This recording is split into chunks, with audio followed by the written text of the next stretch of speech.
Again, every time I perform to a sold out room or to 5 people, I ask how and why you're here. What method of my marketing or the venue's marketing is working, right? What's going on, everyone? I'm Sean. I'm the marketing manager here at Side Door, and I just sat down with Eric Kane, an independent artist from Edmonton, Alberta, to learn how he self-booked and sold out his own tour.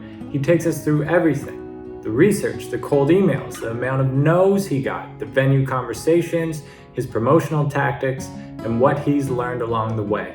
So let's get into it. I booked my first Western Canada tour, and I went to, again, Victoria and back, using the old method of like finding the main venues in each city that host music and hoping they pay me $100. Oh, sorry, we have to work booking 8 months in advance. And oh, we just don't really think your music fits this venue, or just all of the reasons that I heard year after year and just email after email. That first tour I booked, I think it was like 6 shows to Victoria and back. I remember getting to Victoria, or Langford, actually just outside of Victoria, because again, in order to get into Victoria, there was, a 9 month ahead of schedule that I should have been booking, and just a lot of gatekeeping, as you could say. I think I sold like 5 tickets in Langford, and I was like, man, this is, it didn't even pay for I had 2 shows, one in Tofino and one in Langford. And then the Tofino show got canceled because a big storm rolled through. So I basically paid out of my pocket to go across the ferry. And I returned from that tour, I maybe broke even, but at the same time, I don't think so. If I recall correctly, I was out of pocket to be on the road. But it really was like, it instilled the fact that I love travel, I love adventure, and I love performing. So I knew I needed to do this. So then all of a sudden, I kept hearing and seeing the Side Door come into play, Side Door concerts. And I'm like, okay, well, this is exactly what I want. This could completely like bridge the gap to these intimate venues that I love playing. And again, at the time, So Far Sounds Music, the intimate kind of the only platform that was really creating these like intimate, unique shows. I reached out many times, and at the time my band wasn't really suitable for that. And then I reached out a few times as the solo artist, but maybe I didn't have music released at that point, or just didn't have the rep I needed, whatever it was. But again, just like endless amounts of no luck, no, just so many no's. And I was like, okay, well, I believe in myself, so I'm going to keep going, right? And then Side Door comes into play. I reached out to a few hosts. I built another tour and got a few hosts from Side Door to host some shows, which went really well. And then I think I did 1 or 2 tours that way, and they were okay. And then Side Door released the show call for the artist, where you can create your own link and create your own show. And that was the changing moment where I was like, okay, in order for my show and my message to get across and really resonate, I need a room that's there to listen, the theater style listening room. And I played this cafe, put 45 people in it, never been to Vermilion, just the town wanted to come out to see whoever I was at that point. And I played to this silent, basically this like mini theater in this cafe, is how I imagined it, right? Very intimate. Everyone was there intently listening. And that moment, and then Side Door releases the show call, the artists can create their own shows, was the moment I was like, I could do this anywhere. All I have to do is find that venue. And that's when I started bypassing, again, all the hosts that were already on Side Door, but pretty much researching, asking on TikTok, creating videos like, hey, I want to play here.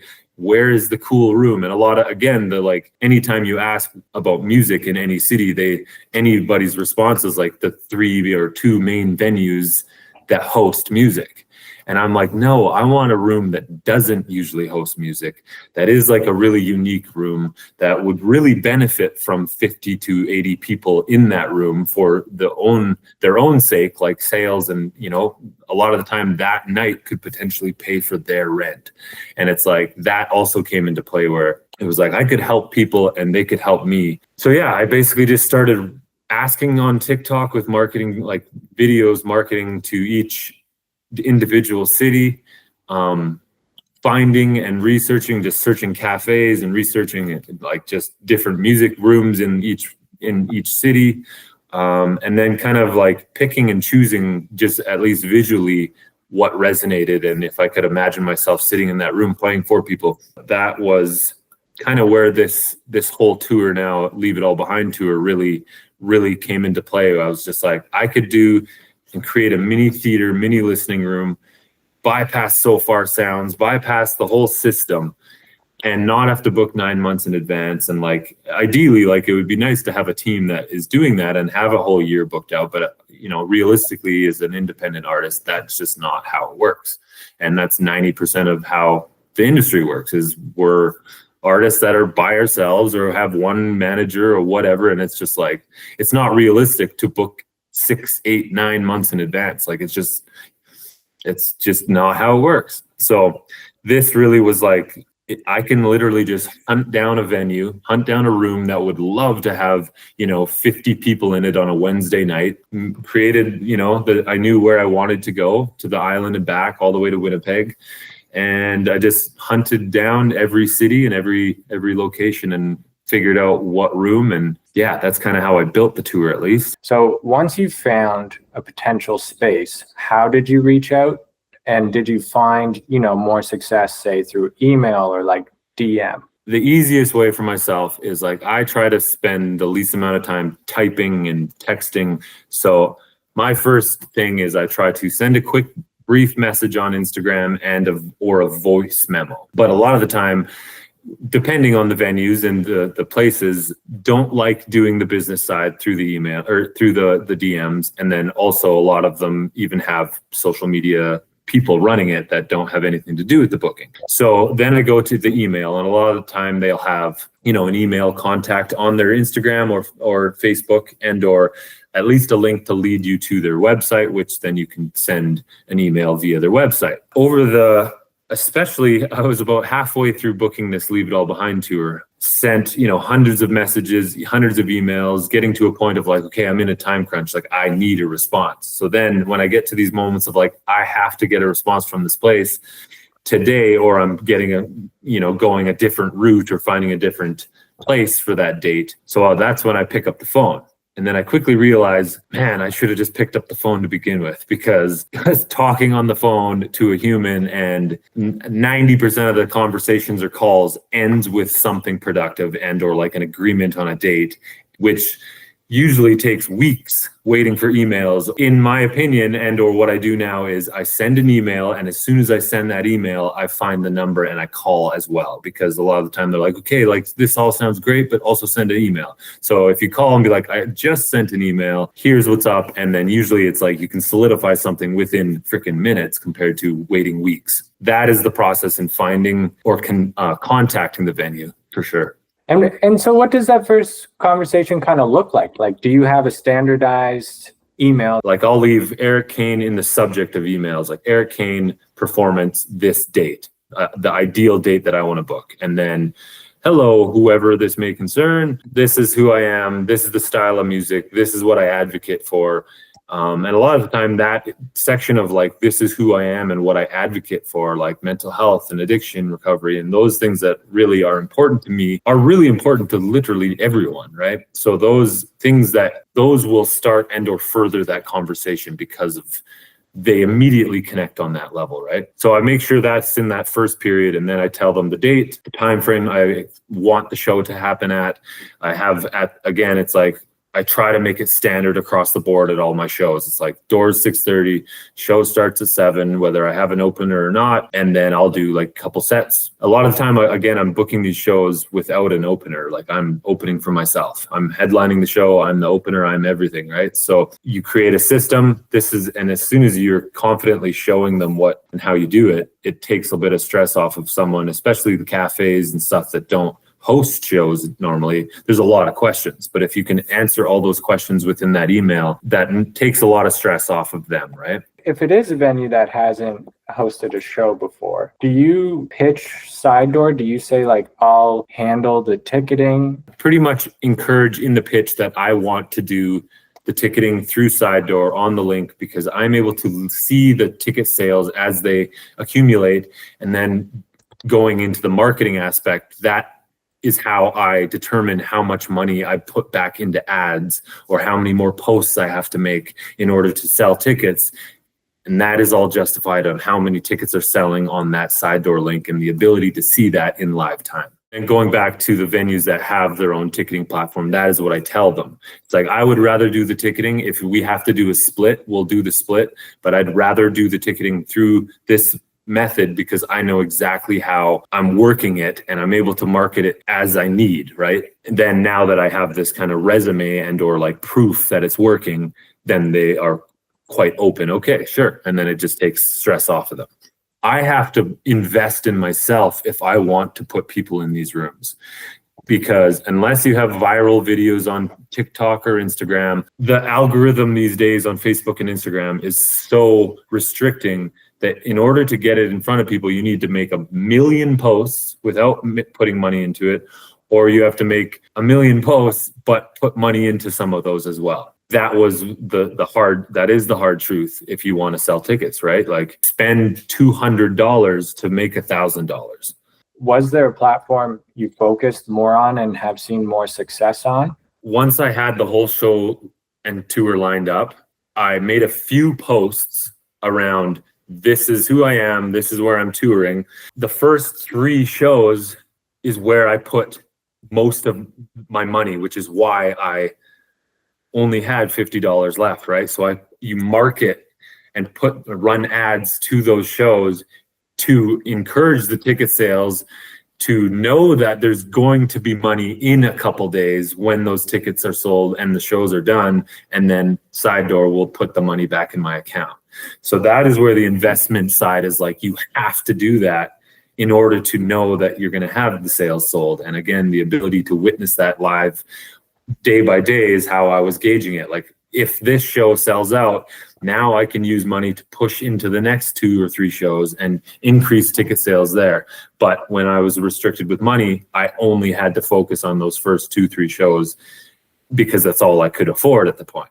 Honestly, all I'm doing is running location ads. So again, I'm putting an ad on TikTok and I'm putting it on Instagram, and they both benefit. The only thing is TikTok has a better organic growth, better organic exposure. I'm definitely posting more on TikTok. I'm running the same amount of ads and the same ads on Instagram and TikTok, but I'm posting 5 times more on TikTok because the reach TikTok has compared to the throttled algorithmic reach that Instagram has, which TikTok is as well getting throttled back to what it was.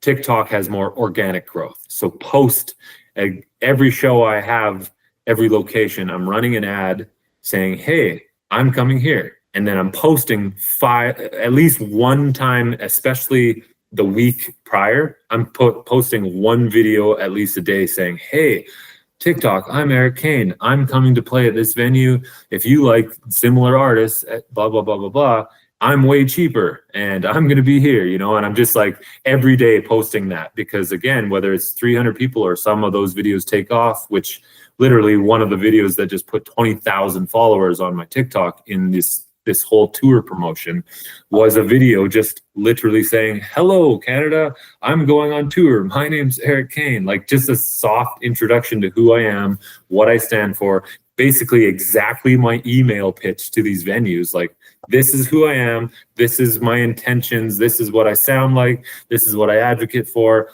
At the end of the day, that's like, if you have a platform that is allowing that to get out to people. And, it took me 3 years to finally get any actual like viral traction on TikTok. And it's minuscule from what some people have, but over that whole tour, that video reached 100,000 followers or 100,000 views. That video alone probably sold, 20% of tickets on my tour. And every different venue I go to, I send them a poster and encourage them to print it and put it in their cafe as well, because they have a lot of traffic, obviously, that go through. The workload of creating the poster and sending it to them creates their own kind of physical promotion or like my street team in all these cities that I've never been to, right? So they're posting it in their cafe, they're getting all the traffic seeing it, which, encourages some and gets some ticket sales. Again, every time I perform to a sold out room or to 5 people, I ask how and why you're here.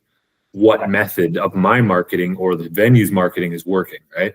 And to be completely honest, like I mentioned, at least 30 to 40% of my tickets sold and fans on this tour, which I've sold at the end of this show in May 3rd, which will cap my full tour, it will be over 1,000 tickets sold. And 1,000 tickets sold, I'd say almost half of that was the question I asked everyone, how did you find out about the show? If I've never seen them, or if they're like, oh, I just found out about your music. It's like, how?